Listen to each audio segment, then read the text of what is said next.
Center to promote use of Hindi in government offices, banks in foreign countries, official works in banks, public sector undertakings, embassies and other government offices in foreign countries ਦੇ ਵਿੱਚ ਕੰਮ ਸਾਰਾ ਹਿੰਦੀ 'ਚ ਹੋਣਾ ਚਾਹੀਦਾ ਹੈ।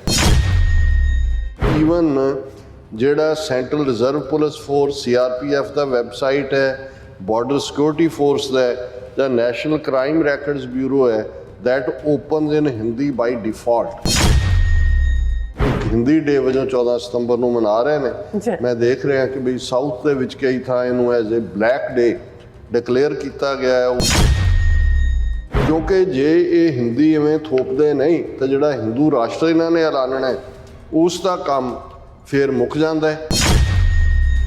Within ਦਾ country ਜਿਹੜਾ ਉਹਨਾਂ ਨੇ ਅੰਗਰੇਜ਼ਾਂ ਨੇ ਹਿੰਦੂਆਂ ਨੂੰ ਤਾਕਤ ਦਿੱਤੀ, ਉਹਨਾਂ ਦੇ ਨਾਲ ਪੋਲੀਟੀਕਲ ਡੀਲ ਵੀ ਕੀਤੀ ਔਰ ਨਾਲ ਦੀ ਨਾਲ ਜਿਹੜਾ ਉਹਨਾਂ ਨੂੰ ਹਿੰਦੀ ਜ਼ਬਾਨ ਵੀ ਦਿੱਤੀ।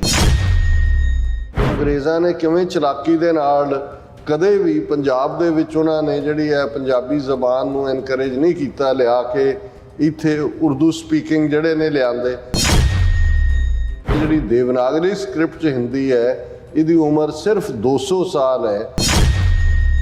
ਜਿਹਨਾਂ ਹਿੰਦੂ ਤਵੀਆਂ ਦੇ ਹੱਥ 'ਚ ਪਾਵਰ ਆਈ ਹੈ ਉਹ ਇਹਨੂੰ ਜ਼ਬਰਦਸਤੀ 1 ਬਿਲੀਅਨ 500 ਮਿਲੀਅਨ ਲੋਕਾਂ ਦੇ ਉੱਤੇ ਥੋਪਣਾ ਚਾਹੁੰਦੇ ਨੇ।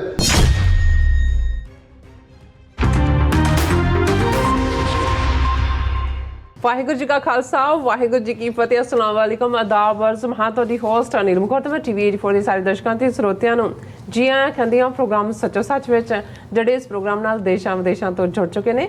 ਖਾਲਸਾ ਅਫੇਅਰ ਸੈਂਟਰ ਦੇ ਸੰਚਾਲਕ ਡਾਕਟਰ ਅਮਰਜੀਤ ਸਿੰਘ ਰੋਜ਼ਾਨਾ ਦੀ ਤਰ੍ਹਾਂ ਸਟੂਡੀਓ 'ਚ ਮੇਰੇ ਨਾਲ ਸ਼ਾਮਲ ਨੇ। ਆਓ ਉਹਨਾਂ ਨਾਲ ਗੱਲਬਾਤ ਕਰਕੇ ਅੱਜ ਦੇ ਅਹਿਮ ਇਸ਼ੂਜ਼ ਉੱਪਰ ਉਹਨਾਂ ਤੋਂ ਉਹਨਾਂ ਦਾ ਤਜਜ਼ੀਆ ਜਾਣਦੇ ਹਾਂ। ਜੀ ਡਾਕਟਰ ਸਾਹਿਬ, ਵਾਹਿਗੁਰੂ ਜੀ ਕਾ ਖਾਲਸਾ ਵਾਹਿਗੁਰੂ ਜੀ ਕੀ ਫਤਿਹ। ਹਾਂਜੀ ਨੀਲਮ ਕੌਰ ਜੀ, ਤੁਹਾਨੂੰ ਵੀ ਤੇ ਦੁਨੀਆ ਭਰ 'ਚ ਬੈਠੇ ਸਾਡੇ ਬਹੁਤ ਹੀ ਪਿਆਰੇ ਸੋਹਣੇ ਸਿਆਣੇ TV 84 ਦੇ ਦਰਸ਼ਕਾਂ ਨੂੰ ਵੀ ਵਾਹਿਗੁਰੂ ਜੀ ਕਾ ਖਾਲਸਾ ਵਾਹਿਗੁਰੂ ਜੀ ਕੀ ਫਤਿਹ। ਤੇ ਸਾਡੇ ਬਹੁਤ ਹੀ ਪਿਆਰੇ ਮੁਸਲਮਾਨ ਭੈਣਾਂ ਭਰਾਵਾਂ ਨੂੰ अस्सलाम वालेकुम। जी डॉक्टर साहब, जी आनू प्रोग्राम सचो सच विच बहुत शुक्रिया जी। डॉक्टर साहब, अज 14 सितंबर 2022 30 भादो नानकशाही संमत 554 ਦਾ ਦਿਨ ਹੈ ਤੇ ਡਾਕਟਰ ਸਾਹਿਬ ਪ੍ਰੋਗਰਾਮ ਸ਼ੁਰੂ ਕਰਨ ਤੋਂ ਪਹਿਲਾਂ ਅਸੀਂ ਆਪਣੇ ਦਰਸ਼ਕਾਂ ਤੇ ਸਰੋਤਿਆਂ ਨੂੰ ਹਮੇਸ਼ਾ ਤਰ੍ਹਾਂ ਦੱਸੀ ਵਿਊਅਰਸ, ਜੇ ਤੁਸੀਂ ਹੱਕ ਸੱਚ ਇਨਸਾਫ ਤੇ ਪੈਰਾ ਦਿੰਦਾ ਇੱਕੋ ਇੱਕ ਚੈਨਲ TV 84 ਨੂੰ ਦੇਖਣਾ ਚਾਹੁੰਦੇ ਹੋ ਤਾਂ ਤੁਸੀਂ ਦੇਖ ਸਕਦੇ ਸਪੈਕਟਰਮ ਕੇਬਲ, ਆਰਸੀਐਨ ਕੇਬਲ, ਬੈਲਫਾਲ ਕੇਬਲ ਕੈਨੇਡਾ, roku, ਚਾਤੂ ਬਾਕਸ, ਸ਼ਾਵਾ, ਫੇਸਬੁੱਕ TV 84 ਦੀ ਐਪ ਰਾਹੀਂ online streaming and IP box ਤੇ ਤੁਸੀਂ TV 84 ਨੂੰ ਦੇਖ ਸਕਦੇ ਹੋ। ਵਿਊਅਰਸ, ਜੇ ਤੁਸੀਂ TV 84 ਨਾਲ ਜਾਂ ਪ੍ਰੋਗਰਾਮ ਸੱਚੋ ਸੱਚ ਨਾਲ ਫੇਸਬੁੱਕ ਰਾਹੀਂ ਜੁੜੇ ਤਾਂ ਇਸ ਨੂੰ ਵੱਧ ਲਾਈਕ ਕਰੋ ਤੇ ਸ਼ੇਅਰ ਕਰੋ ਅਤੇ ਨਾਲ ਹੀ YouTube ਤੇ ਸਬਸਕ੍ਰਾਈਬ ਵੀ ਕਰੋ। ਇਹ ਵੀ ਦੱਸ ਦਿਓ ਕਿ ਤੁਸੀਂ TV 84 ਦੀ ਐਪ ਨੂੰ ਐਂਡਰੋਇਡ ਐਂਡ ਐਪ ਸਟੋਰ ਤੇ ਡਾਊਨਲੋਡ ਕਰਕੇ ਜੋ TV 84 ਦੀ ਲਾਈਵ ਸਟ੍ਰੀਮ ਹੈ ਇਸ ਨੂੰ ਤੁਸੀਂ 24 ਆਵਰਸ ਦੇਖ ਸਕਦੇ ਹੋ। ਵਿਊਅਰਸ, ਪ੍ਰੋਗਰਾਮ ਦੀ ਸ਼ੁਰੂਆਤ ਕਰਾਂਗੇ ਅੱਜ ਦੀ ਸਪਾਂਸਰਸ਼ਿਪ ਦੇ ਹਵਾਲੇ ਨਾਲ ਕਿ ਅੱਜ ਦੇ ਪ੍ਰੋਗਰਾਮ ਸੱਚੋ ਸੱਚ ਨੂੰ ਸਪਾਂਸਰ ਕੀਤਾ ਗਿਆ ਹੈ Guru Nanak mission centre Brampton ਵੱਲੋਂ। ਸੋ ਗੁਰੂ ਘਰ ਦੀ ਪ੍ਰਬੰਧਕ ਕਮੇਟੀ ਅਤੇ ਸੰਗਤ ਵੱਲੋਂ ਕੀਤੀ TV 84 ਦੀ ਹਮਾਇਤ ਲਈ ਅਸੀਂ ਸਥਾਨਕ ਸੰਗਤਾਂ ਅਤੇ ਸਮੂਹ ਕਮੇਟੀ ਮੈਂਬਰਾਂ ਦਾ ਤਹਿ ਦਿਲ ਤੋਂ ਧੰਨਵਾਦ ਕਰਦੇ ਹਾਂ। ਤੁਹਾਨੂੰ ਵੀ ਅਪੀਲ ਤੇ ਬੇਨਤੀ ਕਰਦੇ ਹਾਂ ਕਿ ਤੁਸੀਂ ਵੀ ਪ੍ਰੋਗਰਾਮ ਸੱਚੋ ਸੱਚ ਨੂੰ ਵੱਧ ਤੋਂ ਵੱਧ ਸਪਾਂਸਰ ਕਰੋ। ਸਪਾਂਸਰਸ਼ਿਪ ਲਈ ਤੁਸੀਂ ਸਾਨੂੰ ਕਾਲ ਕਰ ਸਕਦੇ ਸਾਡੇ ਫੋਨ ਨੰਬਰ ਤੇ 5166191984, ਸੇਮ ਨੰਬਰ ਤੇ WhatsApp ਕਰ ਸਕਦੇ ਹੋ। ਤੁਸੀਂ ਸਾਨੂੰ ਈਮੇਲ ਵੀ ਕਰ ਸਕਦੇ info@tv84.tv ਤੇ। ਸੋ ਵਿਊਅਰਸ, ਪਹਿਲੇ ਸੈਗਮੈਂਟ ਦੇ ਵਿੱਚ ਗੱਲਬਾਤ ਹੋਣ ਜਾ ਰਹੀ ਹੈ ਹਿੰਦੀ ਭਾਸ਼ਾ ਦੇ ਹਵਾਲੇ ਨਾਲ ਕਿ ਭਾਰਤ ਦੇ ਹਿੰਦੂ ਤਵੀ ਹਾਕਮਾਂ ਵੱਲੋਂ ਹਿੰਦੀ ਨੂੰ ਜ਼ਬਰਦਸਤੀ ਠੋਸਿਆ ਜਾ ਰਿਹਾ। ਹਾਲਾਂਕਿ ਭਾਰਤ ਵਿੱਚ 29% ਤੋਂ ਵੀ ਘੱਟ ਜਿਹੜੇ ਲੋਕ ਨੇ ਹਿੰਦੀ ਬੋਲਦੇ ਨੇ ਔਰ ਲਗਭਗ 200 ਸਾਲ ਪੁਰਾਣੀ ਹਿੰਦੀ ਜ਼ੁਬਾਨ ਹਿੰਦੂ ਤਵੀਆਂ ਦੇ ਹਿੰਦੂ ਰਾਸ਼ਟਰ ਦੇ ਏਜੰਡੇ ਨੂੰ ਲਾਗੂ ਕਰਨ ਲਈ ਬਹੁਤ ਜ਼ਰੂਰੀ ਹੈ। 14 ਸਤੰਬਰ ਦਾ ਦਿਨ ਹਿੰਦੀ ਜਿਹੜੇ ਦਿਵਸ ਵਜੋਂ ਐਲਾਨਿਆ ਗਿਆ ਹੈ, ਜਦੋਂ ਕਿ ਮੈਜੋਰਿਟੀ ਲੋਕਾਂ ਲਈ ਇਹ ਕਾਲਾ ਦਿਵਸ ਹੈ। ਸੋ ਇਸ ਬਾਰੇ ਆਪਾਂ ਗੱਲਬਾਤ ਕਰਨ ਜਾ ਰਹੇ ਹਾਂ। ਸੋ ਅਸੀਂ ਚਾਹਾਂਗੇ ਕਿ ਤੁਸੀਂ ਇਸੇ ਤਰ੍ਹਾਂ ਬਣੇ ਰਹਿਣਾ। ਦੇਖਣ ਸੁਣ ਲਈ ਤੁਹਾਡਾ ਸਭ ਦਾ ਬਹੁਤ ਬਹੁਤ ਸ਼ੁਕਰੀਆ। ਜੀ ਡਾਕਟਰ ਸਾਹਿਬ, ਕੀ ਵਿਚਾਰਾਂ ਨੇ? ਦੇਖੋ, ਸਭ ਤੋਂ ਪਹਿਲਾਂ ਤਾਂ ਅੱਜ ਦੇ ਪ੍ਰੋਗਰਾਮ ਨੂੰ ਸਪਾਂਸਰ ਕਰਨ ਲਈ ਅਸੀਂ Guru Nanak mission centre Brampton, ਉਹਨਾਂ ਦਾ ਮੈਨੇਜਮੈਂਟ ਦਾ, ਸੰਗਤ ਦਾ ਸ਼ੁਕਰੀਆ ਅਦਾ ਕਰਦੇ। ਅੱਛਾ, ਇਸ ਗੁਰਦੁਆਰਾ ਸਾਹਿਬ ਦੇ ਵਿੱਚ ਵੀ ਸਾਨੂੰ ਦੀਦਾਰ ਦਰਸ਼ਨ ਕਰਨ ਦਾ ਜਿਹੜਾ ਉਹ ਸੁਭਾਗ ਹਾਸਲ ਹੋਇਆ ਔਰ ਸੰਗਤ ਨੂੰ ਸੰਬੋਧਨ ਕਰਨ ਦਾ ਵੀ। ਬੇਸ਼ੱਕ ਅਸੀਂ ਆਪਣੇ ਵਕਤ ਤੋਂ ਲੇਟ ਸੀ, ਲੇਕਿਨ ਸੰਗਤ ਬੜੀ ਬੇਸਬਰੀ ਨਾਲ ਇੰਤਜ਼ਾਰ ਕਰ ਰਹੀ ਸੀ। ਇਸ ਗੁਰਦੁਆਰਾ ਸਾਹਿਬ ਨੂੰ ਰਨ ਕਰਨ 'ਚ ਸਾਡੇ ਵੀਰ ਬਲਕਰਨ ਸਿੰਘ ਜਿਹੜੇ ਪੁਰਾਣੇ ਫੈਡਰੇਸ਼ਨ ਦੇ ਐਕਟਿਵਿਸਟ ਨੇ ਔਰ ਉਹਨਾਂ ਦੀ ਟੀਮ ਨੇ ਬਹੁਤ ਚੰਗਾ ਕੰਮ ਕੀਤਾ ਹੈ। ਬਹੁਤ ਖੂਬਸੂਰਤ ਗੁਰਦੁਆਰਾ ਸਾਹਿਬ ਹੈ, ਜਿਹੜੀ ਸੜਕ ਵੀ ਉਸ ਪਾਸੇ ਜਾਂਦੀ ਹੈ ਉਸ ਦਾ ਨਾਂ ਗੁਰਦੁਆਰਾ ਰੋਡ ਹੈ। ਔਰ ਟੋਰਾਂਟੋ ਏਰੀਏ 'ਚ ਪੰਥਕ ਸਰਗਰਮੀਆਂ, ਖਾਲਿਸਤਾਨੀ ਸਰਗਰਮੀਆਂ ਦਾ ਕੇਂਦਰ ਹੈ। ਸੋ ਉਹਨਾਂ ਨੇ ਬਹੁਤ ਮਾਣ ਪਿਆਰ ਵੀ ਦਿੱਤਾ ਹੈ ਔਰ ਦੂਸਰੀਆਂ ਗੁਰਦੁਆਰਾ ਕਮੇਟੀਆਂ ਵੀ ਇਸ ਗੁਰਦੁਆਰਾ ਸਾਹਿਬ ਪਹੁੰਚੀਆਂ ਹੋਈਆਂ ਸੀ ਔਰ ਉਹਨਾਂ ਨੇ TV 84 ਦੀਆਂ ਸੇਵਾਵਾਂ ਦੀ ਸ਼ਲਾਘਾ ਵੀ ਕੀਤੀ ਔਰ ਆਨਰ ਵੀ ਕੀਤਾ ਹੈ ਔਰ ਮਾਈਕ ਮਦਦ ਵੀ ਕੀਤੀ। ਸੋ ਅਸੀਂ Guru Nanak mission centre Brampton ਉਹਨਾਂ ਦਾ ਸ਼ੁਕਰੀਆ ਅਦਾ ਕਰਦੇ ਹਾਂ। ਅੱਜ ਅਸੀਂ ਇੱਕ ਦੁਖਦਾਈ ਖਬਰ ਵੀ ਪਹਿਲਾਂ ਸਾਂਝੀ ਕਰਦੇ ਹਾਂ। ਯੂਬਾ ਸਿਟੀ ਔਰ ਦੀਦਾਰ ਸਿੰਘ ਬੈਂਸ, ਇਹ ਦੋ ਨਾਂ ਇੱਕ ਦੂਜੇ ਨਾਲ ਓਤ-ਪ੍ਰੋਤ ਨੇ, ਕਿਉਂਕਿ ਜਦੋਂ ਅਸੀਂ ਨਵੰਬਰ ਦੇ ਪਹਿਲੇ ਹਫਤੇ ਖਾਸ ਤੌਰ 'ਤੇ ਜਿਸ ਨੂੰ ਅਸੀਂ ਤਾਂ ਗੁਰੂ ਗ੍ਰੰਥ ਸਾਹਿਬ ਗੁਰਗੱਦੀ ਦਿਵਸ ਦੇ ਨਾਂ ਨਾਲ ਯਾਦ ਕਰਦੇ ਹਾਂ, ਜਿਸ ਨੂੰ ਸੈਲੀਬ੍ਰੇਟ ਕਰਨ ਦਾ ਉਹਨਾਂ ਨੇ ਜਿਹੜਾ ਉਹ ਬੀੜਾ ਚੁੱਕਿਆ, ਉਹਦੀ ਸ਼ੁਰੂਆਤ ਕੀਤੀ। ਹਾਲਾਂਕਿ ਉਸ ਦੇ ਆਲੇ ਦੁਆਲੇ 'ਚ ਉਹਨੂੰ ਯੂਬਾ ਸਿਟੀ ਦਾ ਮੇਲਾ ਹੀ ਕਿਹਾ ਜਾਂਦਾ ਔਰ ਲਗਭਗ 40 ਸਾਲ ਪਹਿਲਾਂ ਉਹਨਾਂ ਨੇ ਸਰਦਾਰ ਸਿੰਘ ਬੈਂਸ, ਜਿਹੜੇ ਜਿਹਨਾਂ 3 ਜਨਰੇਸ਼ਨਾਂ ਜਿਨ੍ਹਾਂ ਦੀਆਂ ਯੂਬਾ ਸਿਟੀ 'ਚ ਰਹੀਆਂ, ਉਹਨਾਂ ਦੇ ਗ੍ਰੈਂਡਫਾਦਰ ਸਭ ਤੋਂ ਪਹਿਲਾਂ 1920ਵਿਆਂ ਦੇ ਵਿੱਚ ਆਏ, ਫਿਰ ਉਹਨਾਂ ਦੇ ਫਾਦਰ 1950ਵਿਆਂ 'ਚ ਆਏ ਔਰ ਦੀਦਾਰ ਸਿੰਘ ਬੈਂਸ 1960ਵਿਆਂ ਦੇ ਵਿੱਚ ਆਏ। ਔਰ ਉਹਨਾਂ ਦੇ ਆਪਣੇ ਕਹਿਣ ਮੁਤਾਬਕ, ਜਿਵੇਂ ਉਹਨਾਂ ਨੇ ਇੱਕ ਇੰਟਰਵਿਊ ਮੀਡੀਆ ਚੈਨਲ ਨੂੰ ਦਿੱਤਾ ਸੀ ਕਿ ਮੈਂ ਜਦੋਂ ਅਮਰੀਕਾ ਦੇ ਵਿੱਚ ਲੈਂਡ ਕੀਤਾ ਤੇ ਮੇਰੀ ਜੇਬ ਦੇ ਵਿੱਚ ਸਿਰਫ $8 ਸੀ ਔਰ ਆਪਣੀ ਮਿਹਨਤ ਦੇ ਨਾਲ ਉਹਨਾਂ ਨੇ ਉਹ ਮੁਕਾਮ ਬਣਾਇਆ ਕਿ ਜਿੱਥੇ ਇੱਕ ਸਟੇਜ ਤੇ ਉਹਨਾਂ ਦੇ ਕੋਲ 20 ਤੋਂ 25 ਹਜ਼ਾਰ ਏਕੜ ਜ਼ਮੀਨ ਸੀ। ਔਰ ਦੀਦਾਰ ਸਿੰਘ ਬੈਂਸ ਜਿਹੜੇ ਨੇ, ਉਹਨਾਂ ਨੇ ਆਪਣੀ ਮਿਹਨਤ ਦੇ ਨਾਲ, ਬੇਸ਼ੱਕ ਪਹਿਲਾਂ ਉਹਨਾਂ ਨੇ ਖੇਤੀਬਾੜੀ ਜਿਵੇਂ ਸੀਜ਼ਨਲ ਕ੍ਰੌਪਸ ਤੋਂ ਸ਼ੁਰੂ ਕੀਤੀ, ਪਰ ਫਿਰ ਫਰੂਟਸ ਵੱਲੋਂ ਮੁੜੇ ਔਰ ਉਸ ਦੇ ਵਿੱਚ ਖਾਸ ਤੌਰ 'ਤੇ ਪੀਚਿਸ, ਕਿਉਂਕਿ ਇਹ ਸਾਰੀ ਬੈਲਟ ਹੈ ਜਿੱਥੇ ਗ੍ਰੇਪਸ ਵੀ ਨੇ, ਪੀਚਿਸ ਵੀ ਨੇ। ਹੁਣ ਤਾਂ ਤੁਸੀਂ ਹਰ ਜਿਹੜਾ ਫਰੂਟ ਹੈ ਉਹਦਾ ਕੋਈ ਨਾ ਕੋਈ ਕਿੰਗ ਹੁੰਦਾ ਹੈ, ਕੋਈ ਨਾਖਾਂ ਦਾ ਕਿੰਗ ਹੈ, ਕੋਈ, ਪਰ ਦੀਦਾਰ ਸਿੰਘ ਬੈਂਸ ਨੂੰ ਸਭ ਤੋਂ ਪਹਿਲਾਂ ਪੀਚ ਕਿੰਗ ਵਜੋਂ ਜਾਣਿਆ ਜਾਣ ਲੱਗਾ, ਕਿਉਂਕਿ ਇਹਨਾਂ ਨੇ ਬੜਾ ਸਫਲ ਤਜਰਬਾ ਕਰਕੇ ਕਾਸ਼ਤਕਾਰੀ ਪੀਚ ਦੀ ਕੀਤੀ ਔਰ ਉਹਨਾਂ ਦੇ ਪੀਚ ਜਿਹੜੇ ਨੇ ਫਿਰ ਇੱਕ ਐਕਸਪੋਰਟ ਕੁਆਲਿਟੀ ਵਾਲੇ ਵੀ ਬਣੇ। ਔਰ ਉਹਨਾਂ ਦੀ ਮਿਹਨਤ ਦਾ ਸਦਕਾ ਸੀ ਕਿ ਉਹਨਾਂ ਨੇ ਬਾਕੀਆਂ ਨੂੰ ਵੀ, ਕਿਉਂਕਿ ਦੁਆਬਾ ਜ਼ਿਲ੍ਹਾ ਹੁਸ਼ਿਆਰਪੁਰ ਦੇ ਨਾਲ ਉਹਨਾਂ ਦਾ ਸੰਬੰਧ ਸੀ ਔਰ 84 ਸਾਲ ਦੀ ਉਮਰ ਉਹਨਾਂ ਨੇ ਭੋਗੀ। ਔਰ ਜਿਵੇਂ ਜੂਨ 84 ਦੇ ਹਮਲੇ ਤੋਂ ਬਾਅਦ ਦੁਨੀਆ ਭਰ 'ਚ ਬੈਠੇ ਸਿੱਖਾਂ ਦੇ ਵਿੱਚ ਇੱਕ ਜਜ਼ਬਾ ਜਾਗਿਆ, ਜਿਹੜੇ ਸਿੱਖੀ ਸਰੂਪ 'ਚ ਨਹੀਂ ਸਨ ਉਹ ਸਿੱਖੀ ਸਰੂਪ 'ਚ ਆਏ, ਜਿਹੜੇ ਹੈ ਵੀ ਸਨ ਇੰਡੀਆ ਦੇ ਨਾਲ, ਉਹ ਆਪਣੀ ਸਾਂਝ ਸਮਝਦੇ ਸੀ, ਉਹ ਟੁੱਟੀ, ਖਾਲਿਸਤਾਨ ਦੀ ਗੱਲ ਅੱਗੇ ਤੁਰੀ।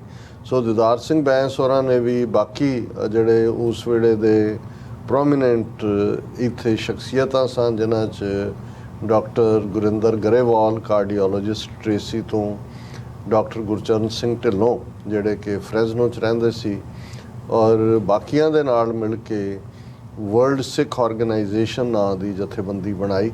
ਹਾਲਾਂਕਿ ਇਹ ਇੱਕ ਵੱਖਰੀ ਕਹਾਣੀ ਹੈ ਔਰ ਉਸ ਵਰਲਡ ਸਿੱਖ ਆਰਗੇਨਾਈਜੇਸ਼ਨ ਨੇ ਮੁੱਢਲੇ ਤੌਰ ਦੇ ਉੱਤੇ ਆਪਣੇ ਕਨਸਟੀਟਿਊਸ਼ਨ ਦੇ ਵਿੱਚ ਹੀ ਖਾਲਿਸਤਾਨ ਦੀ ਕਾਇਮੀ ਲਿਖਿਆ ਹੋਇਆ। ਬੇਸ਼ੱਕ ਅਮਰੀਕਾ 'ਚ ਵਕਤ ਪਾ ਕੇ ਵਰਲਡ ਸਿੱਖ ਆਰਗੇਨਾਈਜੇਸ਼ਨ ਡਿਸਫੰਕਸ਼ਨਲ ਹੋ ਗਈ, ਪਰ ਕੈਨੇਡਾ ਦੇ ਵਿੱਚ ਅਜੇ ਵੀ ਵਰਲਡ ਸਿੱਖ ਆਰਗੇਨਾਈਜੇਸ਼ਨ ਐਕਟਿਵ ਹੈ। ਔਰ ਸਰ ਅਜੀਤ ਸਿੰਘ ਸਹੋਤਾ, ਜਿਹੜੇ ਕਿ ਪਹਿਲਾਂ ਆਟਵਾ ਦੇ ਵਿੱਚ ਵਰਲਡ ਸਿੱਖ ਆਰਗੇਨਾਈਜੇਸ਼ਨ ਦਾ ਆਫਿਸ ਹੈਂਡਲ ਕਰਦੇ ਸਨ, ਹੁਣ ਉਹ ਟੋਰਾਂਟੋ ਏਰੀਆ ਦੇ ਵਿੱਚ ਨੇ। ਔਰ ਜੂਨ ਦੇ ਪਹਿਲੇ ਹਫਤੇ ਵਿਸ਼ੇਸ਼ ਡਿਨਰ ਵੀ ਪਾਰਲੀਮੈਂਟ 'ਚ ਆਰਗੇਨਾਈਜ਼ ਕੀਤਾ ਜਾਂਦਾ। ਪਰ ਅਮਰੀਕਾ 'ਚ ਵਰਲਡ ਸਿੱਖ ਆਰਗੇਨਾਈਜੇਸ਼ਨ ਨੇ ਮੁੱਢਲੇ ਤੌਰ 'ਤੇ ਖਾਲਿਸਤਾਨ ਦੇ ਮੁੱਦੇ ਦੇ ਉੱਤੇ ਫੋਕਸ ਕਰਦੇ ਹੈ। ਵਾਸ਼ਿੰਗਟਨ DC 'ਚ ਮੈਸਾਚੂਸਟਸ ਐਵਨਿਊ ਦੇ ਉੱਤੇ ਇੱਕ ਬੜਾ ਵੱਡਾ ਘਰ ਖਰੀਦਿਆ, ਜਿਹੜਾ ਹਿਸਟੋਰੀਕਲ ਸੀ, ਕਿਸੇ ਸਾਬਕਾ ਪ੍ਰੈਜ਼ੀਡੈਂਟ ਜਾਂ ਕਿਸੇ ਸੈਕਟਰੀ ਆਫ ਸਟੇਟ ਨਾਲ ਸੰਬੰਧਿਤ ਸੀ, ਜਿਸ ਦੇ ਵਿੱਚ ਉਹਨਾਂ ਨੇ ਵਰਲਡ ਸਿੱਖ ਆਰਗੇਨਾਈਜੇਸ਼ਨ ਦਾ ਦਫ਼ਤਰ ਬਣਾਇਆ ਔਰ ਉਹਨੂੰ ਖਾਲਿਸਤਾਨ ਹਾਊਸ ਦਾ ਨਾਂ ਦਿੱਤਾ ਗਿਆ। ਔਰ ਮੈਂ ਵੀ ਜਦੋਂ ਵਾਸ਼ਿੰਗਟਨ DC 'ਚ ਆਇਆ ਲੇਟ 80s ਦੇ ਵਿੱਚ, ਤੇ ਉਦੋਂ ਵੀ ਖਾਲਿਸਤਾਨ ਹਾਊਸ ਫੰਕਸ਼ਨਲ ਸੀ। ਇੱਕ ਬਜ਼ੁਰਗ ਕੈਨੇਡਾ ਤੋਂ ਸਰਦਾਰ ਲਛਮਣ ਸਿੰਘ ਔਜਲਾ, ਉਸ ਨੂੰ ਹੈਂਡਲ ਕਰਦੇ ਹੁੰਦੇ ਸਨ। ਪਰ ਵਕਤ ਪਾ ਕੇ ਮੈਂ ਸਮਝਦਾ ਹਾਂ ਵੀ ਜਦੋਂ ਕੋਈ ਠੀਕ ਅਗਵਾਈ ਨਾ ਮਿਲੇ ਔਰ ਇਸ ਕਿਸਮ ਦਾ ਕੁਛ ਨਾ ਕੁਛ ਐਸਾ ਵਾਪਰ ਜਾਂਦਾ ਹੈ ਜਿਹਦੇ ਥੱਲੇ ਡਿਸਕ੍ਰੈਡਿਟ ਹੋਣੀ ਕੋਈ ਸੰਸਥਾ ਸ਼ੁਰੂ ਹੋ ਜਾਂਦੀ ਹੈ।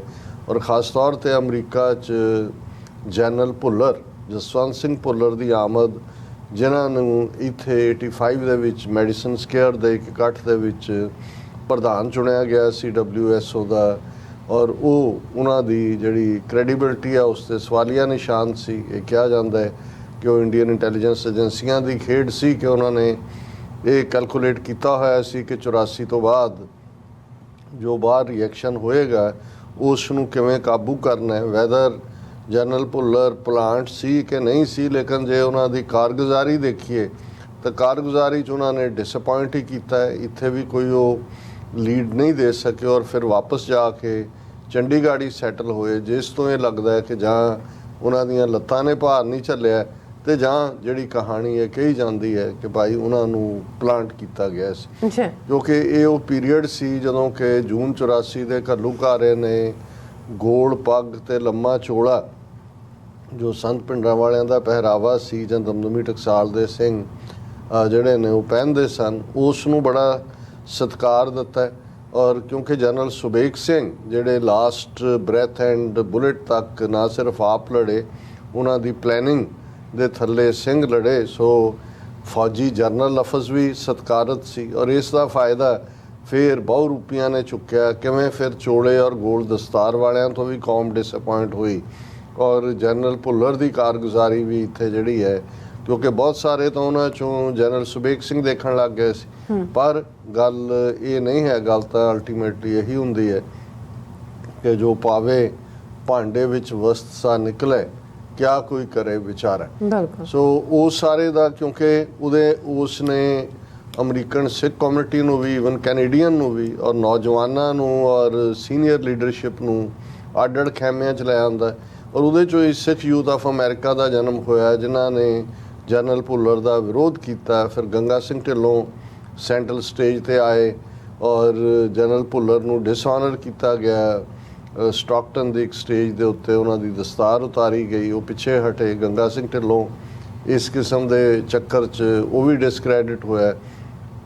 ਮੁੱਕਦੀ ਗੱਲ ਹੌਲੀ ਵਰਲਡ ਸਿੱਖ ਆਰਗੇਨਾਈਜੇਸ਼ਨ ਦਾ ਅਮਰੀਕਾ ਦੇ ਵਿੱਚ ਭੋਗ ਪੈ ਗਿਆ। ਹਾਲਾਂਕਿ ਵਰਲਡ ਸਿੱਖ ਆਰਗੇਨਾਈਜੇਸ਼ਨ ਦੇ ਕੋਲ ਸਿਰਫ ਖਾਲਿਸਤਾਨ ਹਾਊਸ ਹੀ ਨਹੀਂ ਸੀ, ਉਹਨਾਂ ਦੀ ਪਹਿਲੀ ਪਬਲੀਕੇਸ਼ਨ ਅੰਗਰੇਜ਼ੀ ਦੇ ਵਿੱਚ, ਔਰ ਉਸ ਅੱਜ ਤੱਕ ਅਸੀਂ ਕੋਈ ਇੰਗਲਿਸ਼ ਨਿਊਜ਼ਪੇਪਰ ਮੁੜ ਕੇ ਨਹੀਂ ਕੱਢ ਸਕੇ। ਹੁਣ ਉਹਦਾ ਵੈਬ ਵਰਲਡ ਸਿੱਖ ਨਿਊਜ਼ ਨੂੰ ਸਰ ਜਗਮੋਹਨ ਸਿੰਘ ਟੋਨੀ ਕੱਢਦੇ ਰਹੇ ਕੁਝ ਦੇਰ ਪਹਿਲਾਂ ਤੱਕ, ਉਹਨਾਂ ਦਾ ਮੈਨੂੰ ਆਉਂਦਾ ਸੀ, ਹੁਣ ਤਾਂ ਮੈਂ ਨਹੀਂ ਦੇਖਿਆ ਹੈ। ਲੇਕਿਨ ਵਰਲਡ ਸਿੱਖ ਨਿਊਜ਼ ਜਿਹੜਾ ਸਟਾਕਟਨ ਤੋਂ ਛਪਦਾ ਸੀ ਔਰ ਬੜੀ ਕਾਮਯਾਬੀ ਨਾਲ ਇੰਗਲਿਸ਼ ਔਰ ਪੰਜਾਬੀ ਦੋਨੋਂ ਹੀ ਐਡੀਸ਼ਨ ਉਸ ਦੇ ਛਪਦੇ ਸੀ। ਲੇਕਿਨ ਜਦੋਂ ਆਪਸ 'ਚ ਫਿਰ ਨਾ ਇਤਫਾਕੀ ਹੁੰਦੀ ਹੈ ਜਾਂ ਤੁਹਾਡਾ ਜਿਹੜਾ ਸਪੋਰਟ ਬੇਸ ਹੈ ਉਹ ਡਵਿੰਡਲ ਹੁੰਦਾ ਹੈ, ਫਿਰ ਇਸ ਕਿਸਮ ਦੇ ਪ੍ਰੋਜੈਕਟਸ ਰਨ ਨਹੀਂ ਹੁੰਦੇ। ਅਖਬਾਰ ਵੀ ਬੰਦ ਹੋਇਆ, ਖਾਲਿਸਤਾਨ ਹਾਊਸ ਵੀ ਬੰਦ ਹੋਇਆ ਔਰ ਦੀਦਾਰ ਸਿੰਘ ਬੈਂਸ ਔਰ ਉਹ ਵੀ, ਉਹਨਾਂ ਨੇ ਵੀ ਯੂ ਟਰਨ ਮਾਰਿਆ, ਵਾਪਸ ਭਾਰਤ ਜਾਣ ਦੀ ਚਾਹਨਾ ਤਾਂ ਹੁੰਦੀ ਹੈ ਕਿਉਂਕਿ ਅਮੀਰ ਆਦਮੀ ਨੂੰ ਰੈਕਗਨੀਸ਼ਨ ਵੀ ਚਾਹੀਦੀ ਹੁੰਦੀ ਹੈ। ਫਿਰ ਉਹ ਬਾਦਲ ਦੇ ਨੇੜੇ ਢੁਕੇ ਔਰ ਇਹ ਕਰਦੇ ਖਾਲਿਸਤਾਨੀ ਸਫਾਂ 'ਚ ਡਿਸਕ੍ਰੈਡਿਟ ਹੋਏ। ਲੇਕਿਨ ਮੈਂ ਸਮਝਦਾ ਵੀ ਹਮੇਸ਼ਾ ਹੀ ਜਿਵੇਂ ਸਾਡਾ ਗੁਰਬਾਣੀ ਆਧਾਰਿਤ ਕ੍ਰਾਈਟੇਰੀਆ ਹੈ ਕਿ ਸਾਂਝ ਕੀਚੈ ਗੁਣਾ ਕੇਰੀ ਛੋੜ ਅਵਗੁਣ ਚੱਲੀ, ਕਿ ਜਿਹਦੀ ਦੇਣ ਹੈ ਉਸ ਨੂੰ ਜ਼ਰੂਰ ਰੈਕਗਨਾਈਜ਼ ਕਰਨਾ ਚਾਹੀਦਾ। ਔਰ ਉਸ ਪੀਰੀਅਡ ਦੇ ਵਿੱਚ ਜਿਹੜਾ ਹੈ ਦੀਦਾਰ ਸਿੰਘ ਬੈਂਸ ਦਾ ਫਿਰ ਗ੍ਰਾਫ ਥੱਲੇ ਨੂੰ ਜਾਂਦਾ ਕਾਫੀ ਥੱਲੇ ਗਿਆ। ਪਰ ਜਿਹੜਾ ਉਹਨਾਂ ਨੇ ਗੁਰੂ ਗ੍ਰੰਥ ਸਾਹਿਬ ਗੁਰਗੱਦੀ ਦਿਵਸ ਦਾ ਨਗਰ ਕੀਰਤਨ ਯੂਬਾ ਸਿਟੀ ਦੇ ਵਿੱਚ ਐਸਟੈਬਲਿਸ਼ ਕਰ ਦਿੱਤਾ ਹੈ ਔਰ ਹੁਣ ਵੀ ਇਵਨ ਪਿਛਲੇ ਸਾਲ ਵੀ, ਹਾਲਾਂਕਿ ਉਹਨਾਂ ਦੀ ਸਿਹਤ ਠੀਕ ਨਹੀਂ ਸੀ, ਇਹਨਾਂ ਸਾਰੇ ਵਰਿਆਂ ਦੇ ਵਿੱਚ ਜਿਉਂ ਹੀ ਨਗਰ ਕੀਰਤਨ ਤੁਰਦਾ ਸੀ ਉਹ ਸਾਰੇ ਰਸਤੇ 'ਚ ਗੁਰੂ ਗ੍ਰੰਥ ਸਾਹਿਬ ਦੀ ਤਾਬਿਆ ਖਲੋ ਕੇ ਚੌਰ ਕਰਦੇ ਸੀ ਔਰ ਉਹਨਾਂ ਦਾ ਹੀ ਕੰਟਰੋਲ ਸੀ। ਔਰ ਜਦੋਂ ਫਿਰ ਅਮੀਰ ਆਦਮੀ ਦਾ ਜੱਫਾ ਪੈਂਦਾ ਹੈ, ਕਈ ਵਾਰ ਧੱਕਾ ਵੀ ਕਰਦਾ ਹੈ, ਨੌਜਵਾਨ ਹਮੇਸ਼ਾ ਸ਼ਿਕਾਇਤ ਵੀ ਕਰਦੇ ਰਹੇ, ਸਾਨੂੰ ਵੀ ਸ਼ਿਕਾਇਤ ਹੁੰਦੀ ਸੀ, ਹਰ ਵਰੇ ਜਿਹੜਾ ਇਹ ਝਗੜਾ ਹੀ ਰਹਿੰਦਾ ਸੀ ਕਿ ਕਿਹਨੂੰ ਬੋਲਣ ਦੇਣਾ ਕਿਹਨੂੰ ਨਹੀਂ ਬੋਲਣ ਦੇਣਾ, ਪਰ ਨੌਜਵਾਨਾਂ ਦਾ ਜ਼ੋਰ ਪੈਂਦਾ ਸੀ, ਖਾਲਿਸਤਾਨੀ ਸਪੀਕਰ ਬੋਲਦੇ ਵੀ ਸੀ ਔਰ ਖਾਲਿਸਤਾਨ ਦੇ ਨਾਅਰੇ ਵੀ ਲੱਗਦੇ ਸੀ। ਔਰ ਜਿਹੜੀ ਉਹਨਾਂ ਦੀ ਚਾਹਨਾ ਹੁੰਦੀ ਸੀ, ਕਿਉਂਕਿ ਉਹ ਬਾਦਲ ਅਕਾਲੀ ਦਲ ਦੇ ਨੇੜੇ ਸੀ, ਕਿ ਭਾਈ ਉਹਨਾਂ ਨੂੰ ਰੈਕਗਨੀਸ਼ਨ ਮਿਲੇ, ਬਹੁਤ ਵਾਰ ਉਹ ਬੇਇੱਜ਼ਤੀ ਕਰਵਾ ਕੇ ਜਾਂਦੇ ਸੀ। ਸੋ ਇਹ ਖਿੱਚ ਤੂੰ ਸਾਲ ਦੇ ਜਿਹੜਾ ਹੈ ਨਵੰਬਰ ਦੇ ਮਹੀਨੇ ਦੇ ਵਿੱਚ ਹੁੰਦੀ ਸੀ। ਲੇਕਿਨ ਪਿਛਲੇ ਕੁਝ ਪੀਰੀਅਡ ਤੋਂ ਦਿਦਾਰ ਸਿੰਘ ਬੈਂਸ ਬਿਮਾਰ ਚੱਲ ਰਹੇ ਸੀ, ਸ਼ਾਇਦ ਕੈਂਸਰਸ ਟਿਊਮਰ ਸੀ ਉਹਨਾਂ ਨੂੰ ਦਿਮਾਗ ਦੇ ਵਿੱਚ, ਰਿਕਵਰ ਵੀ ਹੋਏ, ਫਿਰ ਢਿੱਲੇ ਹੋਏ ਔਰ 84 ਸਾਲ ਦੀ ਉਮਰ 'ਚ ਉਹਨਾਂ ਨੇ ਇਸ ਫਾਨੀ ਸੰਸਾਰ ਨੂੰ ਅਲਵਿਦਾ ਕਹਿ। ਔਰ ਇਹ ਕਿਉਂਕਿ ਗੁਰੂ ਗ੍ਰੰਥ ਸਾਹਿਬ ਗੁਰਗੱਦੀ ਦਿਵਸ ਜਿਹੜਾ ਨਗਰ ਕੀਰਤਨ ਅਮਰੀਕਾ ਦਾ ਸਭ ਤੋਂ ਵੱਡਾ ਸਿੱਖਾਂ ਦਾ ਇਕੱਠ ਹੈ। ਬਿਲਕੁਲ। ਔਰ ਇਹ ਲਗਭਗ ਇੱਕ ਹਫ਼ਤਾ ਉੱਥੇ ਪੂਰੀ ਜਿਵੇਂ ਤੁਸੀਂ ਅਨੰਦਪੁਰ ਸਾਹਿਬ ਦੀ ਜੂਹ ਦੇ ਵਿੱਚ ਹੋਲੇ ਮਹੱਲੇ ਦੇ ਮੌਕੇ ਸਿੱਖ ਸੰਗਤਾਂ ਦਾ ਇਕੱਠ ਜੋ ਮਹਿਸੂਸ ਕਰਦੇ ਹੋ ਉਹ ਤੁਸੀਂ ਉੱਥੇ ਮਹਿਸੂਸ ਕਰਦੇ ਹੋ। ਔਰ ਇਹ ਇੱਕ ਇੰਟਰਨੈਸ਼ਨਲ ਇਵੈਂਟ ਬਣ ਚੁੱਕੀ ਹੈ ਔਰ ਬੜੇ ਸ਼ਾਨੋ ਸ਼ੌਕਤ ਨਾਲ ਜਦੋਂ ਮਹਾਰਾਜ ਦੀ ਸਵਾਰੀ ਨਿਕਲਦੀ ਹੈ, ਹਵਾਈ ਜਹਾਜ਼ ਰਾਹੀਂ, ਹੈਲੀਕਾਪਟਰ ਰਾਹੀਂ, ਫੁੱਲਾਂ ਦੀ ਵਰਖਾ ਹੁੰਦੀ ਹੈ ਔਰ ਕਈ ਦਿਨ ਪਹਿਲਾਂ ਪੂਰਾ ਦੋਨੋਂ ਪਾਸੇ ਬਾਜ਼ਾਰ ਸੱਜ ਜਾਂਦੇ ਨੇ। ਔਰ ਮੈਂ ਸਮਝਦਾ ਵੀ ਇਸ ਵਾਰ ਜਦੋਂ ਇਹ ਨਗਰ ਕੀਰਤਨ ਨਵੰਬਰ ਦੇ, ਕਿਉਂਕਿ ਇਸ ਵਾਰ 6 ਨਵੰਬਰ ਹੈ ਐਤਵਾਰ ਹੋਏਗਾ, ਸੋ ਦਿਦਾਰ ਸਿੰਘ ਬੈਂਸ ਨੂੰ ਮਿਸ ਕੀਤਾ ਜਾਏਗਾ। ਹਾਲਾਂਕਿ ਮੇਰੀ ਉਹਨਾਂ ਨਾਲ ਕੋਈ ਪਰਸਨਲ ਰਿਲੇਸ਼ਨਸ਼ਿਪ ਤਾਂ ਕਦੇ ਵੀ ਨਹੀਂ ਬਣੀ, ਕਿਉਂਕਿ ਅਸੀਂ ਨੌਜਵਾਨਾਂ ਦੇ ਨਾਲ ਹੀ ਸੀ ਤੇ ਨੌਜਵਾਨ ਵਿਰੋਧ ਦੇ ਵਿੱਚ ਖਲੋਤੇ ਹੁੰਦੇ ਸੀ। ਲੇਕਿਨ ਦਿਦਾਰ ਸਿੰਘ ਬੈਂਸ ਐਡਮਾਇਰ ਕਰਦੇ ਸੀ ਜਦੋਂ ਵੀ ਕਿਤੇ ਹੋਣਾ, ਔਰ ਭਾਵੇਂ ਕਿਤੇੋਂ ਵੀ ਜਦੋਂ ਅਸੀਂ ਜੁਆਇਨ ਕਰਨਾ, ਦੂਜੇ ਪਾਸਿਓਂ ਆ ਰਹੇ ਨੇ, ਆ ਕੇ ਉਹਨਾਂ ਨੇ ਕਹਿਣਾ ਜੀ ਆਇਆਂ ਨੂੰ, ਜੀ ਆਇਆਂ ਨੂੰ। ਔਰ ਇਹ ਵੀ ਹੋਣਾ ਉਹਨਾਂ ਨੇ ਇੱਕ ਅੱਧੀ ਵਾਰ ਜਦੋਂ ਸ਼ੁਰੂ 'ਚ 89 ਪੀਰੀਅਡ 'ਚ ਡਾਕਟਰ ਗੁਰਿੰਦਰ ਗਰੇਵਾਲ ਔਰ ਦੂਸਰੇ ਬੈਠੇ ਸੀ ਤੇ ਉਹ ਜਿਵੇਂ ਇੱਕ ਬਜ਼ੁਰਗ ਦਾ ਪੈਟਰਨਾਈਜ਼ਿੰਗ ਹੁੰਦਾ ਹੈ, ਉਹਨੇ ਕਿਹਾ ਵੀ ਆ ਜੇ ਡਾਕਟਰ ਅਮਰਜੀਤ ਵਰਗਾ ਮੁੰਡਾ ਸਾਨੂੰ ਮਿਲ ਜਾਏ ਨਾ, ਅਸੀਂ WHO ਨੂੰ ਖੜਾ ਕਰ ਦਈਏ। ਕਿਉਂਕਿ ਉਦੋਂ ਸਾਡੀ ਤਾਂ ਵਿਰੋਧ ਲਾਈਨ ਸੀ। ਹਾਲਾਂਕਿ ਅਸੀਂ ਇਹ ਹਮੇਸ਼ਾ ਹੀ, ਮੈਂ ਕਦੇ ਵੀ ਕਿਸੇ ਚੀਜ਼ ਨੂੰ ਪਰਸਨਲਾਈਜ਼ ਨਹੀਂ ਕੀਤਾ ਹੈ। ਮੈਂ ਸਮਝਦਾ ਕਿ ਵੀ ਇਹ ਇੱਕ ਸਿਧਾਂਤਕ ਵਿਰੋਧ, ਕਿਉਂਕਿ ਇਹ ਫਿਰ ਕੱਚੇ ਹੁੰਦੇ ਚਲੇ ਗਏ, ਤਾਂ ਜਦੋਂ ਕੱਚੇ ਹੋਣਾ ਸ਼ੁਰੂ ਹੋ ਜਾਏ ਤਾਂ ਫਿਰ ਗੁਰਬਾਣੀ ਦਾ ਦੂਸਰਾ ਸਿਧਾਂਤ ਸਾਨੂੰ ਅਗਵਾਈ ਦਿੰਦਾ ਹੈ, ਨਾਨਕ ਕੱਚੜਿਆਂ ਸਿਉ ਤੋੜ ਢੂੰਡ ਸੱਜਣ ਸੰਤ ਪੱਕਿਆਂ। ਫਿਰ ਕੱਚਿਆਂ ਦੇ ਨਾਲ ਜਿਹੜੇ ਆ ਝੜ ਪਾਉਂਦੇ ਕੱਚੇ ਬਿਰਹੀ। ਸੋ ਉਹਨਾਂ ਦਾ ਸਤਿਕਾਰ ਤਾਂ ਰਿਹਾ ਹਮੇਸ਼ਾ ਹੀ ਇੱਕ ਐਲਡਰ ਦੇ ਤੌਰ ਤੇ, ਲੇਕਿਨ ਜਿਹੜਾ ਰੁਤਬਾ ਉਹਨਾਂ ਦਾ ਇੱਕ ਖਾਲਿਸਤਾਨ ਦੇ ਆਗੂ ਵਜੋਂ 84 ਤੋਂ ਬਾਅਦ ਬਣਿਆ ਸੀ, ਉਹ ਹੌਲੀ ਹੌਲੀ ਐਰੋਡ ਹੁੰਦਾ ਚਲਾ ਗਿਆ। ਔਰ ਅਸੀਂ ਸਮਝਦੇ ਹਾਂ ਕਿ ਭਾਈ ਸਭ ਚਾਲੇ ਹੈ ਹਮ ਵੀ ਚੱਲਣਾ, ਜੋ ਦਿਸੈ ਸੋ ਕਾਲੈ ਖੜਨਾ। ਸੋ ਅਸੀਂ ਗੁਰੂ ਚਰਨਾਂ 'ਚ ਅਰਦਾਸ ਕਰਦੇ ਹਾਂ ਕਿ ਸਰਦਾਰ ਸਿੰਘ ਬੈਂਸ ਉਹਨਾਂ ਦੀ ਰੂਹ ਨੂੰ ਵਾਹਿਗੁਰੂ ਆਪਣੇ ਚਰਨਾਂ 'ਚ ਨਿਵਾਸ ਦੇਣ ਔਰ ਉਹਨਾਂ ਦੀ ਜਿਹੜੀ ਲੈਗੇਸੀ ਹੈ, ਖਾਸ ਤੌਰ ਤੇ ਇਹ ਗੁਰੂ ਗ੍ਰੰਥ ਸਾਹਿਬ ਗੁਰਗੱਦੀ ਦਿਵਸ ਦਾ ਨਗਰ ਕੀਰਤਨ ਇਵੇਂ ਹੀ ਇਹ ਚੜ੍ਹਦੀ ਕਲਾ ਦੇ ਵਿੱਚ ਚੱਲਦਾ ਰਹੇ। ਅੱਜ ਭਾਰਤ ਦੇ ਹਾਕਮਾਂ ਵੱਲੋਂ ਜਿਹੜਾ ਅੱਜ ਦਾ ਦਿਨ ਹੈ 14 ਸਤੰਬਰ ਦਾ, ਹਿੰਦੀ ਦਿਵਸ ਐਲਾਨਿਆ ਹੋਇਆ।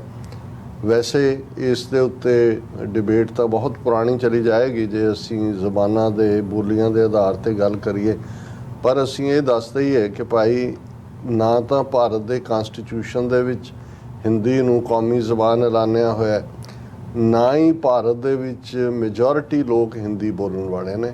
ਸਿਰਫ ਭਾਰਤ ਦੇ 27-28% ਲੋਕਾਂ ਦੀ ਬੋਲੀ ਹਿੰਦੀ ਹੈ, ਉਹ ਵੀ ਉਹ ਹਿੰਦੀ ਨਹੀਂ ਜਿਹੜੀ ਅੱਜ ਪ੍ਰਚਾਰੀ ਜਾ ਰਹੀ ਹੈ। ਜਿਸ ਕਿਸਮ ਦਾ ਹਿੰਦੂ ਤਵੀਆਂ ਨੇ ਜੋ ਇਹਨਾਂ ਦੇ ਰੇਡੀਓ, TV ਔਰ ਬਾਕੀ ਪ੍ਰਿੰਟ ਸਰਕਾਰੀ ਦਫ਼ਤਰਾਂ 'ਚ ਕੰਮ ਕਾਜਾਂ ਦੇ ਵਿੱਚ ਜਿਸ ਕਿਸਮ ਦੀ ਹਿੰਦੀ ਵਰਤੀ ਜਾ ਰਹੀ ਹੈ, ਉਹ ਕਹਿਣ ਨੂੰ ਹੀ ਹਿੰਦੀ ਹੈ, ਅਸਲ ਦੇ ਵਿੱਚ ਉਹ ਸੰਸਕ੍ਰਿਤੀ ਹੈ, ਜਾਂ ਇਹ ਕਿਹਾ ਜਾਏ ਕਿ ਸੰਸਕ੍ਰਿਟਾਈਜ਼ਡ ਹਿੰਦੀ ਹੈ।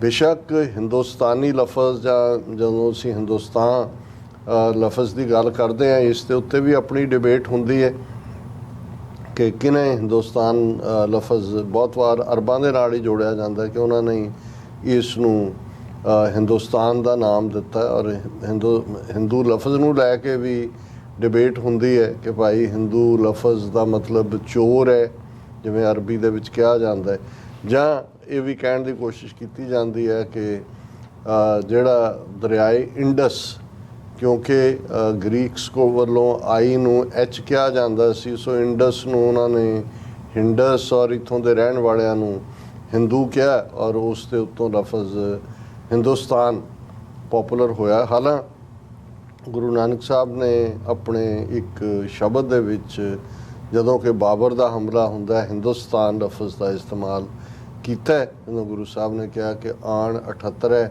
ਜਾਣ 97 ਹੋਰ ਵੀ ਉੱਠ ਸੀ ਮਰਦ ਕਾ ਚੇਲਾ, ਇਹ ਉਹਨਾਂ ਦੀ ਬਾਣੀ ਹੈ।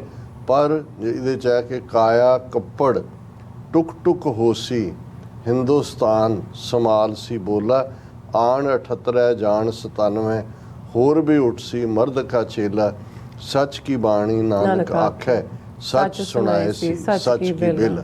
ਸੋ ਹਿੰਦੂ ਜਾਂ ਹਿੰਦੀ ਜਾਂ ਹਿੰਦੁਸਤਾਨ ਜਾਂ ਹਿੰਦੁਸਤਾਨੀ ਇਹ ਲਫ਼ਜ਼ਾਂ ਦੇ ਓਰੀਜਨ ਨੂੰ ਲੈ ਕੇ ਤਾਂ ਜ਼ਰੂਰ ਅੱਡ ਅੱਡ ਰਾਵਾਂ ਨੇ, ਲੇਕਿਨ ਇਸ ਬਾਰੇ ਕੋਈ ਦੋ ਰਾਵਾਂ ਨਹੀਂ ਨੇ ਕਿ ਉਸ ਖਿੱਤੇ ਦੇ ਵਿੱਚ ਜੇ ਅਸੀਂ 5000 ਸਾਲ ਪੁਰਾਣੀ ਇੰਡਸ ਵੈਲੀ ਸਿਵਲਾਈਜੇਸ਼ਨ ਦੀ ਗੱਲ ਕਰੀਏ, ਜਿਹਨੂੰ ਇੰਡਸ ਵੀ ਇਸ ਲਈ ਕਿਹਾ ਜਾਂਦਾ ਹੈ ਔਰ ਇਸ ਨੂੰ ਸਿੰਧੂ ਵੀ ਐਸ ਨੂੰ ਆਈ ਦੇ ਨਾਲ ਵਾਂਗ ਪ੍ਰੋਨਾਊਂਸ ਕੀਤਾ ਜਾਂਦਾ ਹੈ, ਸਿੰਧੂ ਘਾਟੀ ਦੀ ਸੱਭਿਅਤਾ ਦੀ ਗੱਲ ਕਰੀਏ ਤੇ ਜ਼ਾਹਰ ਹੈ ਕਿ ਇੰਡਸ ਵੈਲੀ ਸਿਵਲਾਈਜੇਸ਼ਨ ਵਾਲਿਆਂ ਦੀ ਜ਼ਬਾਨ ਹਿੰਦੀ ਨਹੀਂ ਸੀ। ਔਰ ਲੇਟਰ ਔਨ ਜੇ ਈਵਨ ਅੱਜ ਜਿਸ ਨੂੰ ਗੰਗਾ ਜਮਨਾ ਬੈਲਟ ਕਿਹਾ ਜਾਂਦਾ ਜਾਂ ਕਾਊ ਬੈਲਟ ਕਿਹਾ ਜਾਂਦਾ, ਇਸ ਦੇ ਵਿੱਚ ਵੀ ਜੇ ਤੁਸੀਂ ਡਾਇਲੈਕਟ ਦੇਖੋਗੇ ਤੇ ਅਵਧੀ ਹੈ, ਅਵਧ ਲਖਨਊ ਦਾ ਪੁਰਾਣਾ ਹੈ ਕਿਉਂਕਿ ਇੱਥੇ ਜਿਹੜੇ ਰੂਲਰ ਸੀ ਉਹਨਾਂ ਨੂੰ ਅਵਧ ਕੇ ਨਵਾਬ ਕਿਹਾ ਜਾਂਦਾ ਸੀ, ਲਖਨਊ ਉਸ ਪੀਰੀਅਡ ਦੇ ਵਿੱਚ ਹੀ ਹੋਂਦ ਦੇ ਵਿੱਚ ਆਇਆ।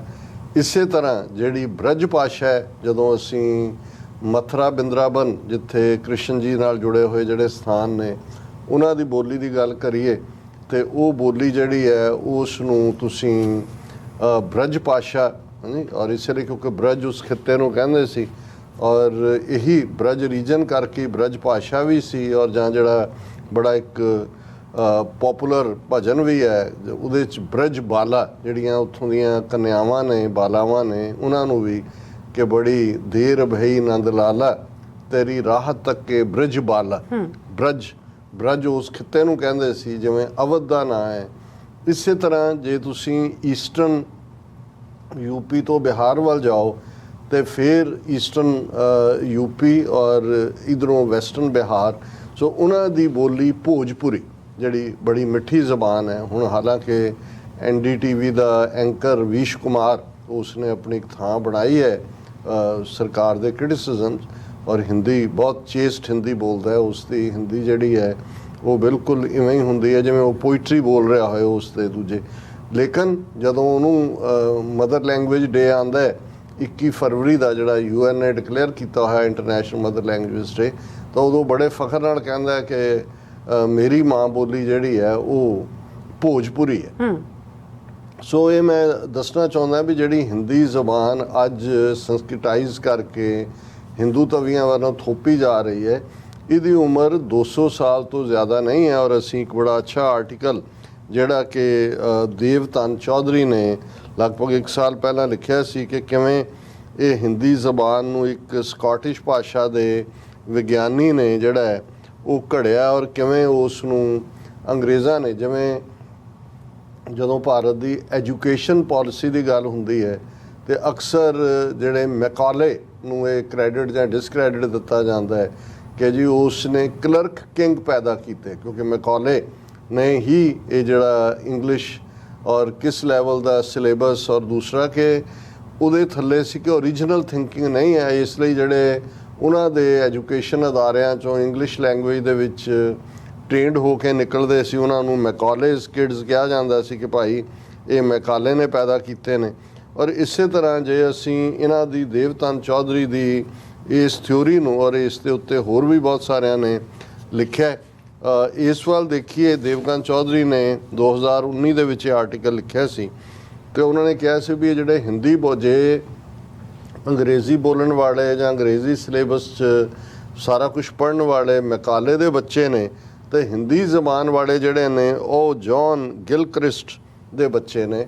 ਔਰ ਜੌਨ ਗਿਲਕ੍ਰਿਸਟ ਦੀ ਉਹਨਾਂ ਨੇ ਬੈਕਗਰਾਊਂਡ ਵੀ ਦਿੱਤੀ ਹੈ ਔਰ ਉਸ ਦੀ ਗੱਲ ਕਰਨ ਤੋਂ ਪਹਿਲਾਂ ਮੈਂ ਇਹ ਦੱਸਦੇ ਹਾਂ ਕਿ ਕਿਵੇਂ ਜ਼ਬਰਦਸਤੀ ਹਿੰਦੀ ਥੋਪੀ ਜਾ ਰਹੀ ਹੈ। ਇਹ ਨਾ ਤਾਂ ਕਨਸਟੀਟਿਊਸ਼ਨ ਦੇ ਵਿੱਚ ਇਸ ਨੂੰ ਜਿਹੜੀਆਂ 22 ਦੇ ਕਰੀਬ ਜ਼ਬਾਨਾਂ ਨੇ ਜਿਨ੍ਹਾਂ ਨੂੰ ਰੈਕਗਨਾਈਜ਼ ਕੀਤਾ ਗਿਆ, ਹਾਲਾਂਕਿ ਜਦੋਂ ਅਸੀਂ 2001 ਦੀ ਸੈਂਸਸ ਭਾਰਤ ਦੀ ਦੇਖਦੇ ਹਾਂ ਤੇ 122 ਮੁੱਖ ਜ਼ਬਾਨਾਂ ਉਸ ਮਰਦਮਸ਼ੁਮਾਰੀ ਦੇ ਵਿੱਚ ਲਿਖਾਈਆਂ ਗਈਆਂ ਸੀ ਔਰ ਉਹਨਾਂ 'ਚ 1599 ਜਿਹੜੀਆਂ ਨੇ ਉਸ ਦੇ ਨਾਲ ਛੋਟੀਆਂ ਲੈਂਗੁਏਜਸ ਸੀ।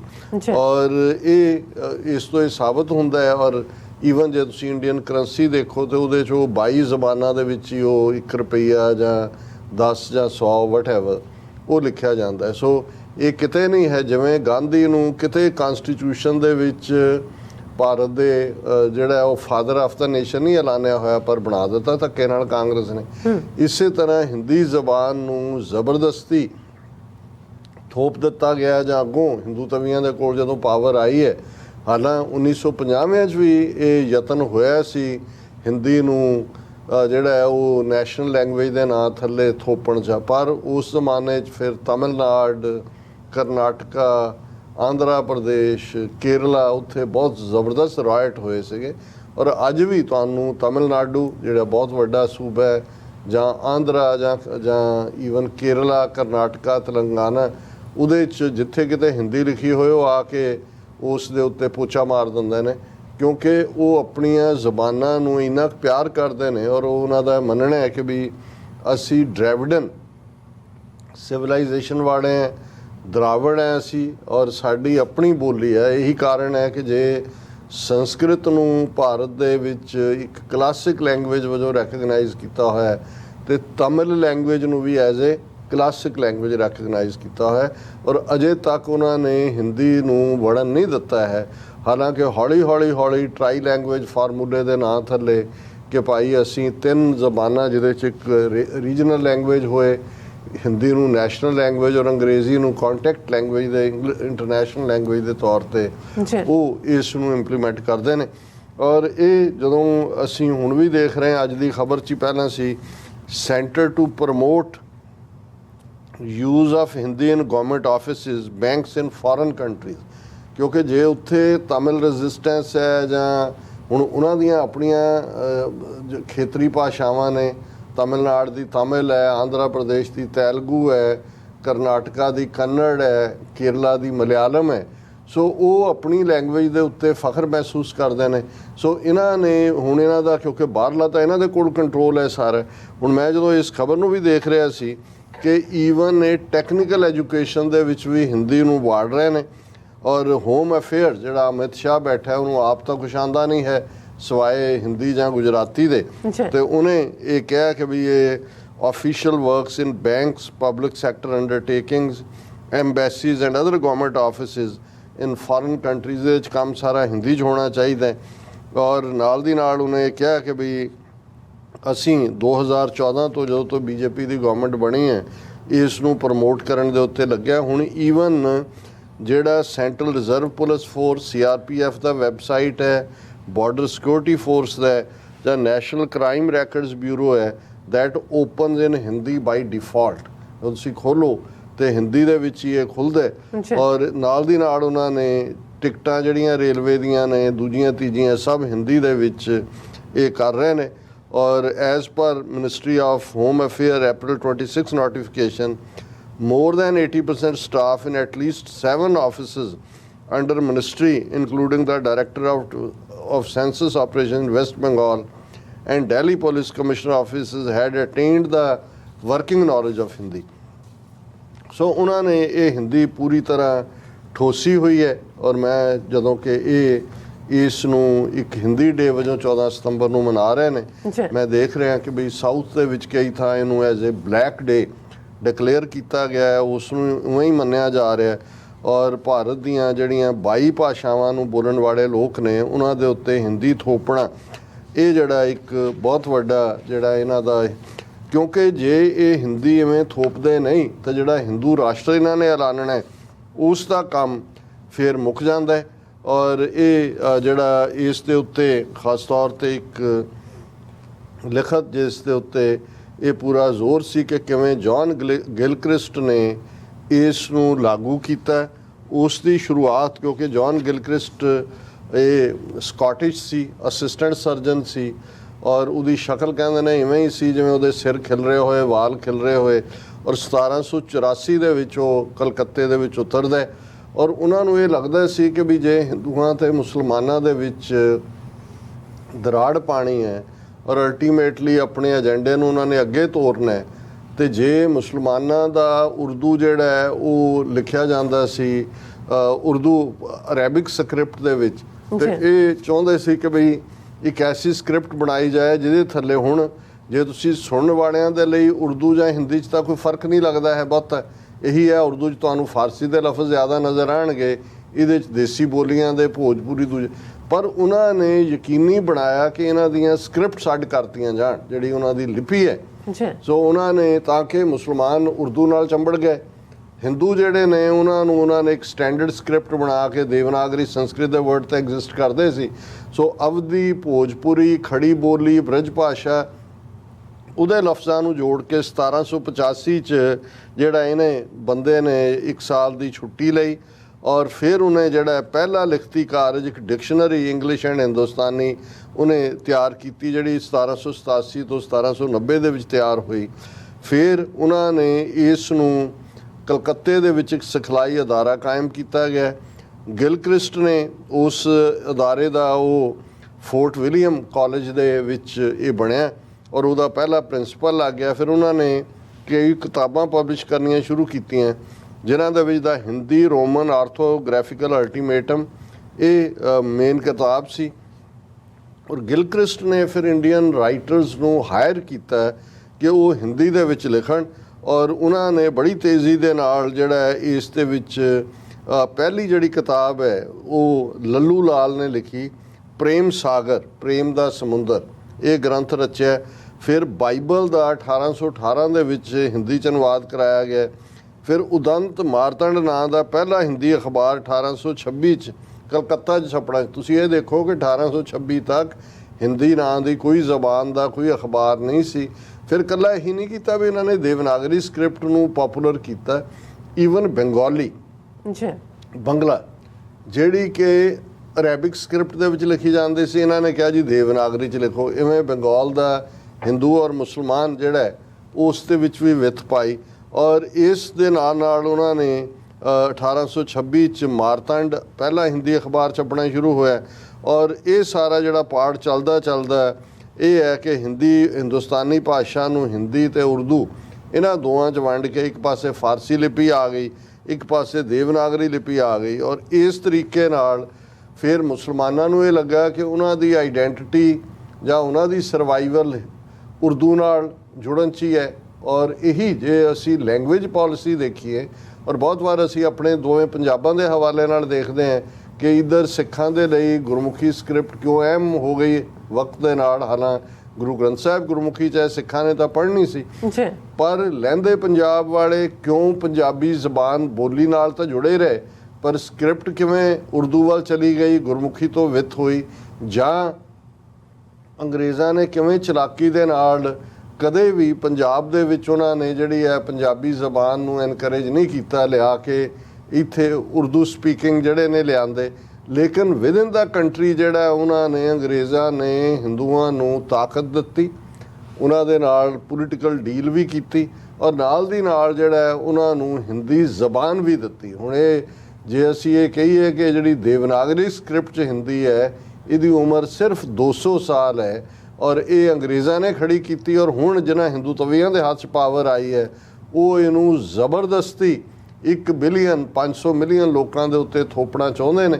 ਔਰ ਇਹ ਕਿੰਨੇ ਕੁ ਕਾਮਯਾਬ ਹੋਣਗੇ। ਔਰ ਇੱਕ ਵੱਖਰੀ ਗੱਲ ਹੈ ਕਿ ਜਦੋਂ ਇਹਨਾਂ ਨੇ ਲਿੰਗੁਇਸਟਿਕ ਕਮਿਸ਼ਨ ਬਣਾਇਆ 1950 'ਚ, ਜਿਹਦੇ ਆਧਾਰ 'ਤੇ ਜ਼ਬਾਨ ਦੇ ਆਧਾਰ 'ਤੇ ਸੂਬੇ ਬਣੇ, ਪਰ ਤੁਸੀਂ ਦੇਖੋ ਪੰਜਾਬੀ ਨੂੰ ਕਿਵੇਂ ਇਹਨਾਂ ਨੇ ਸੁਪਰੈਸ ਕੀਤਾ। ਪਹਿਲਾਂ ਤਾਂ 1950 ਤੋਂ ਹੀ ਆਲਮੋਸਟ 16 ਸਾਲ ਸਿੱਖਾਂ ਨੂੰ ਪੰਜਾਬ 'ਚ ਮੋਰਚੇ ਲਾਣੇ ਪਏ ਕਿ ਜੀ ਅਸੀਂ ਪੰਜਾਬੀ ਬੇਸਡ ਸੂਬਾ ਬਣਾਓ। ਹਿੰਦੂ ਪੰਜਾਬ ਦਾ ਖਲੋ ਗਿਆ ਜੀ ਨਹੀਂ, ਸਾਡੀ ਬੋਲੀ ਤਾਂ ਹਿੰਦੀ ਹੈ। ਐਸੀ ਦੁਨੀਆ 'ਚ ਸ਼ਾਇਦ ਹੀ ਕਿਤੇ ਹੋਇਆ ਹੋਏ ਕਿ ਆਪਣੀ ਮਾਂ ਨਾਲੋਂ ਹੀ ਜਿਹੜਾ ਕੋਈ ਟੁੱਟ ਜਾਏ।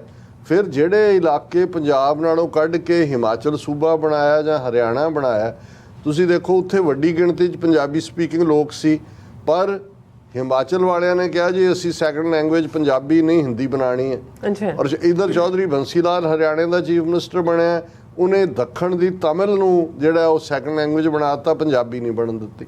ਸੋ ਇਹ ਜੇ ਤੁਸੀਂ ਕੁੱਲ ਮਿਲਾ ਕੇ ਦੇਖੋਗੇ ਤੇ ਇਹ ਹੇਟਰੇਡ ਜ਼ਬਾਨ ਨਾਲ, ਜ਼ਬਾਨਾਂ ਤਾਂ ਜਿੰਨੀਆਂ ਸਿੱਖੀਆਂ ਜਾਣ ਉਨੀਆਂ ਥੋੜ੍ਹੀਆਂ ਨੇ। ਗੁਰੂ ਗ੍ਰੰਥ ਸਾਹਿਬ ਦੇ ਵਿੱਚ 22 ਤੋਂ ਜ਼ਿਆਦਾ ਜ਼ਬਾਨਾਂ ਦੇ ਅਲਫਾਜ਼ ਨੇ, ਕਿਉਂਕਿ ਗੁਰੂ ਸਾਹਿਬ ਦਾ ਮੈਸੇਜ ਹੀ ਇਹ ਸੀ ਕਿ ਭਾਈ ਮੈਸੇਜ ਇੰਪੋਰਟੈਂਟ ਹੈ, ਜਿਵੇਂ ਵੀ ਲੋਕ ਸਮਝਦੇ ਨੇ। ਇਸ ਲਈ ਜਿਹੜੀ ਆ ਉਹ ਕੋਈ ਬੰਦਸ਼ ਹੀ ਨਹੀਂ ਹੈ, ਹਰ ਜ਼ਬਾਨ ਦਾ ਲਫ਼ਜ਼ ਤੁਹਾਨੂੰ ਗੁਰੂ ਗ੍ਰੰਥ ਸਾਹਿਬ 'ਚ ਮਿਲਦਾ ਹੈ। ਪਰ ਅੱਜ ਹਿੰਦੂ ਤਵੀਆਂ ਨੇ ਇਹ ਫੈਸਲਾ ਕੀਤਾ ਹੋਇਆ, ਉਹਨਾਂ ਨੇ ਉਹ ਹਰ ਜ਼ਬਾਨ ਦਾ ਲਫ਼ਜ਼ ਵੀ ਪਰਜ ਕਰ ਰਹੇ ਨੇ, ਔਰ ਜਿਸ ਕਿਸਮ ਦੀ ਹਿੰਦੀ ਉਹ ਬਣਾ ਕੇ ਪਰੋਸ ਰਹੇ ਨੇ, ਜੇ ਉਹ ਮੇਰੇ ਕੋਲ ਵਕਤ ਨਹੀਂ ਹੈ ਮੈਂ ਉਹਨਾਂ ਦੇ ਕੁਛ ਹੀ ਅਲਫਾਜ਼ ਦੱਸਾਂ ਤੇ ਬਹੁਤਿਆਂ ਲਈ ਜਿਹੜਾ ਉਹ ਲਾਈਟਰ ਵੇਨ ਦੇ ਵਿੱਚ ਉਹ ਦੇਖਣਗੇ। ਹੁਣ ਅਸੀਂ ਜਿਵੇਂ ਅੰਗਰੇਜ਼ੀ ਦਾ ਅੰਗਰੇਜ਼ ਟ੍ਰੇਨਾਂ ਲਿਆਏ, ਰੇਲ ਗੱਡੀਆਂ ਉਹਨਾਂ ਨਾਲ ਆਈਆਂ, ਪਲੇਟਫਾਰਮ ਵੀ ਉਹਨਾਂ ਨੇ ਬਣਾਏ, ਗੱਡੀਆਂ ਵੀ ਉਹਨਾਂ ਨੇ ਬਣਾਈਆਂ। ਹੁਣ ਇਹਨਾਂ ਨੂੰ ਇਹ ਅੰਗਰੇਜ਼ੀ ਨਾਲੋਂ ਵੀ ਇਹ ਜਿਹੜਾ ਨਫ਼ਰਤ ਕਰਦੇ ਨੇ, ਔਰ ਇਹਨਾਂ ਨੇ ਜਿਹੜਾ ਉਹਦੇ ਲਈ ਲਫ਼ਜ਼ ਘੜਿਆ ਟ੍ਰੇਨ ਦੇ ਲਈ ਲੋਪਤਗਾਮਨੀ। ਇਹ ਹੁਣ ਹਿੰਦੀ 'ਚ ਤਾਂ ਇੱਕ ਆਮ ਨੂੰ ਪੁੱਛੋ ਵੀ ਟ੍ਰੇਨ, ਰੇਲ, ਗੱਡੀ ਤੇ ਕਹੇਗਾ ਕੋਈ ਕਿ ਲੋਪਤਗਾਮਨੀ ਕਹੇਗਾ। ਫਿਰ ਇਹਨਾਂ ਨੇ ਪਲੇਟਫਾਰਮ ਲਈ ਸ਼ਬਦ ਘੜਿਆ ਲੋਪਤਗਾਮਨੀ ਵਿਸ਼ਰਾਮ ਗ੍ਰਹਿ। ਹੁਣ ਤੁਸੀਂ ਪਲੇਟਫਾਰਮ ਕਹਿ ਕੇ ਸੌਖੇ ਮਹਿਸੂਸ ਕਰਦੇ ਹੋ ਕਿ ਲੋਪਤਗਾਮਨੀ ਵਿਸ਼ਰਾਮ ਗ੍ਰਹਿ। ਔਰ ਸਿਗਨਲ ਜਿਹਦੇ ਰਾਹੀਂ ਟ੍ਰੇਨ ਨੇ ਕਿੱਥੇ ਰੁਕਣਾ ਹੈ, ਉਹਦੇ ਲਈ ਇਹਨਾਂ ਦਾ ਹਿੰਦੀ ਲਫ਼ਜ਼ ਹੈ ਲੋਪਤਗਾਮਨੀ ਪਥ ਪ੍ਰਦਰਸ਼ਕ ਯੰਤਰ। ਹੁਣ ਇਹ ਇਸ ਕਿਸਮ, ਔਰ ਹੁਣ ਇਹ ਟੈਕਨੀਕਲ ਐਜੂਕੇਸ਼ਨ ਵੀ ਇਸ ਜ਼ਬਾਨ 'ਚ ਕਰਨ ਜਾ ਰਹੇ ਨੇ। ਬਾਕੀ ਟੈਲੀਫੋਨ ਲਈ ਵੀ ਦੂਰਭਾਸ਼, ਹੁਣ ਤੁਸੀਂ ਕਹੋ ਜੀ ਹਮਨੇ ਦੂਰਭਾਸ਼ ਕੀਤਾ ਥਾ, ਹੁਣ ਕਿਸ ਕਿਸਮ ਦੀ ਬੋਲੀ ਹੈ ਬੁਲਾਣਗੇ।